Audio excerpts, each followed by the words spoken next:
মসজিদ নববীতে যাওয়ার সময় হাজিরা এখানে প্রত্যেক দিন এভাবে কবুতরকে খাবার দেয়। এদের কোনো রিজিক নিয়ে টেনশন নাই আমাদের মতো।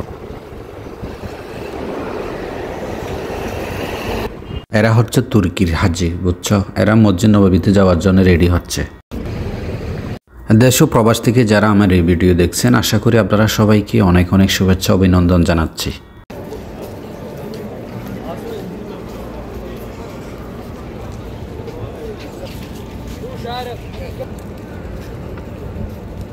আপনারা দেখতে পাচ্ছেন হাজিদেরকে এখানে পানি দেওয়া হচ্ছে। প্রত্যেক হাজিদেরকে এক একজনকে একটি একটি করে পানি দিচ্ছে। এখানে প্রত্যেক দিন এভাবে পানি দেওয়া হয়। এই যে দেখো এখানে পানির সব কেস দেখছো, কত যে পানি। এখানে আমি একটা নিয়ে নিলাম।